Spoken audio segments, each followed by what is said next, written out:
we're not throwing the baby out with the bathwater. What we're trying to do is create a situation where we have the best of both worlds, the traditional, but also preparing children for life in the 21st century.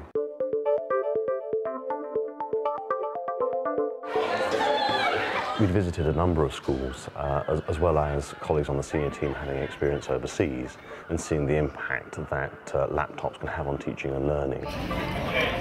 We're taking regular snapshots, surveying parents and asking children about their experiences. And the material that we've captured has, I think, really given us an insight into the way in which the programme is going to develop.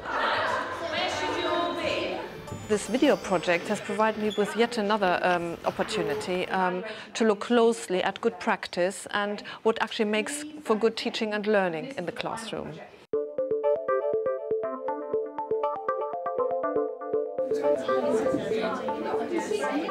In the past, I've had a number of student research projects where I work closely with a group of students looking at lesson observations.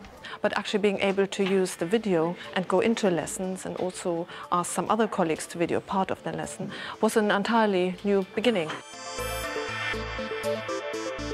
Interviewing the students and asking them to explain what they were doing was also very informative for me, because I could understand how they perceive their own learning and how they're able to talk about that as well. In the end, I was left with quite a bit of footage, lots of different scenes, and I just then had to see how I could put everything together to tell the whole story.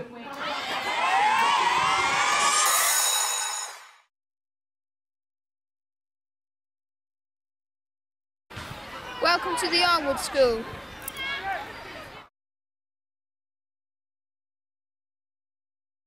When I first found out about the laptops, I was pleased because I've never had a laptop before.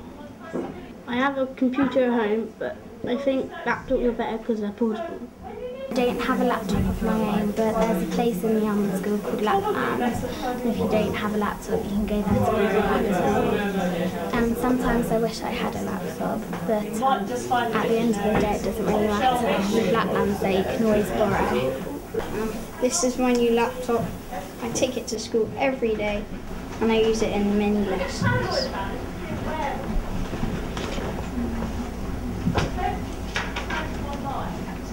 Starting off with the area of a circle and then halving it. By doing that, we're going equals sum into XL, open brackets, and then doing that one, so that was the one we just did before. And then we halve it by 2, and then go back. So that's the one of, that's half that size of the circle.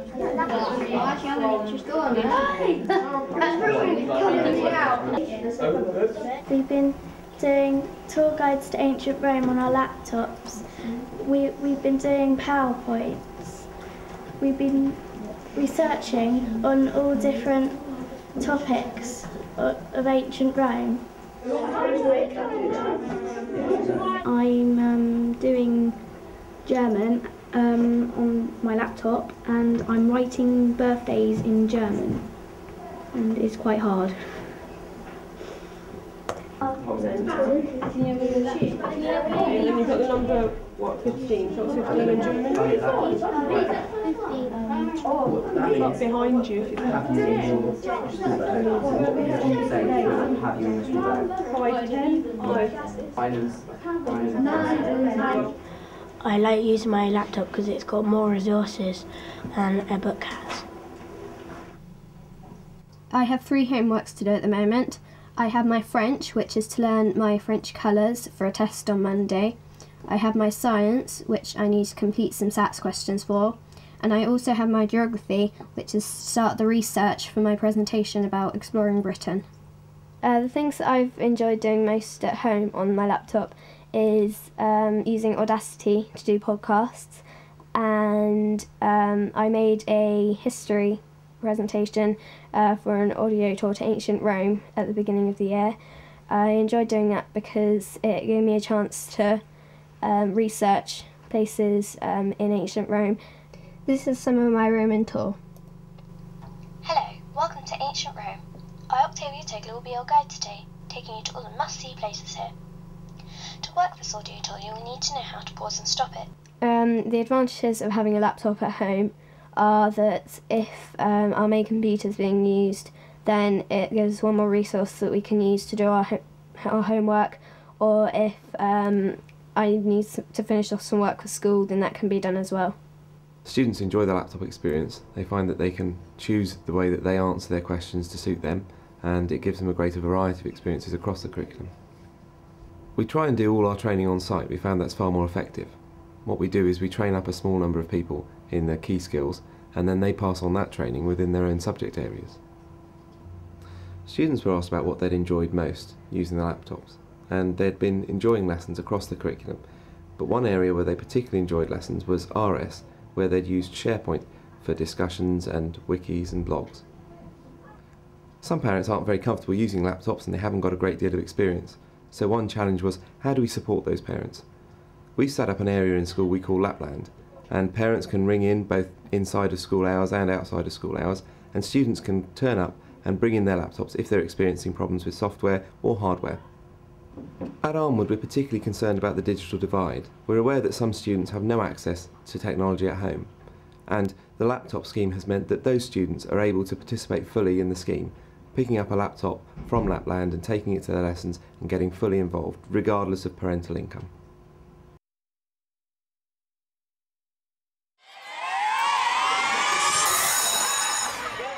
Originally it came from Nigel, because Nigel came from a school in Australia, in Brisbane, which had 2,500 students who were using these laptops. So I thought, wow, this is a tremendous thing to be able to do. And of course the laptop scheme in Australia is in a very sort of mature format. That's something they've been doing for nearly 15 years or so.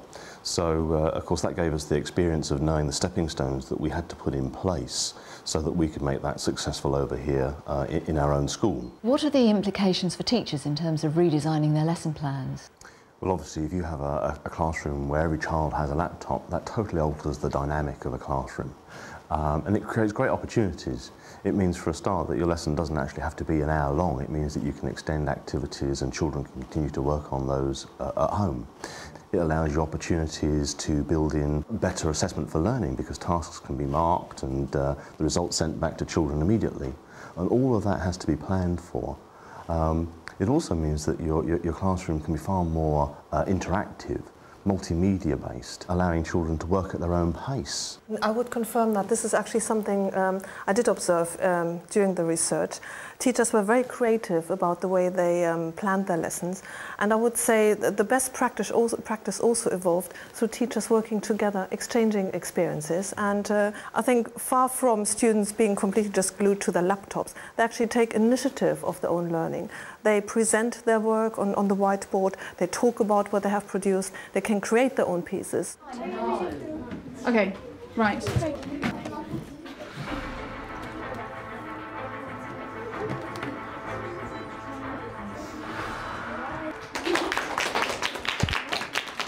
Can you tell us one other thing maybe that you tried to do to make it appeal to young viewers?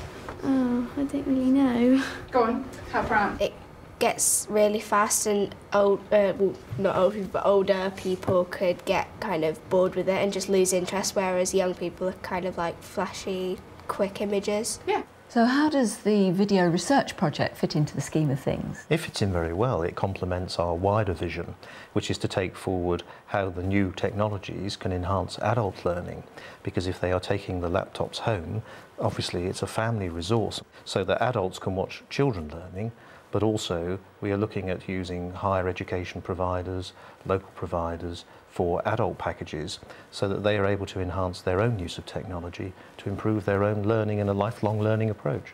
I think that's a very powerful argument for the laptop scheme, the fact that families can learn together, and the fact that when you're learning alongside your son or daughter, that's actually very encouraging, very embracing.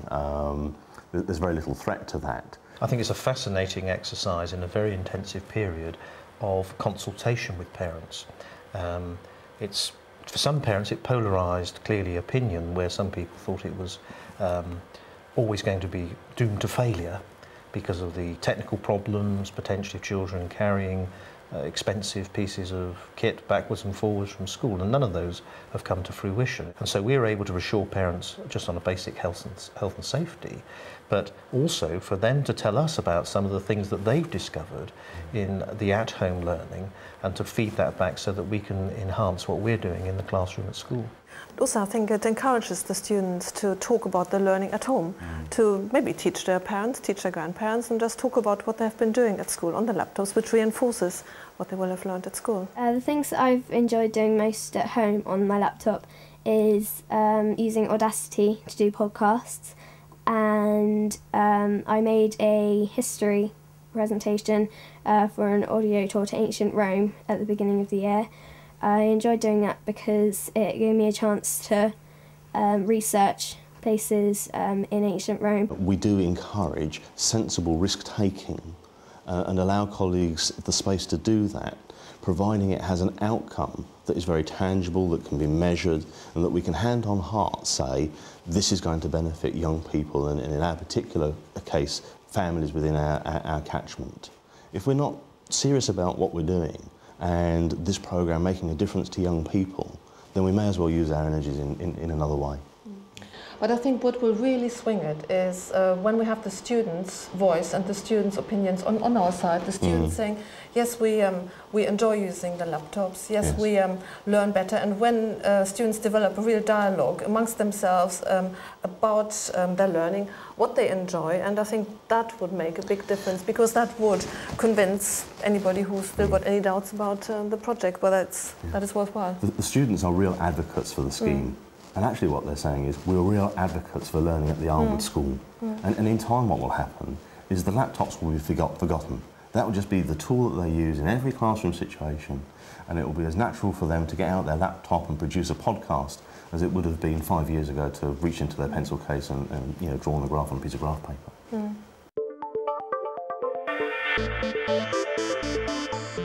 If we get you sitting down, and then we can turn the camera and put it over here, turn the LCD display around so you can actually see yourself.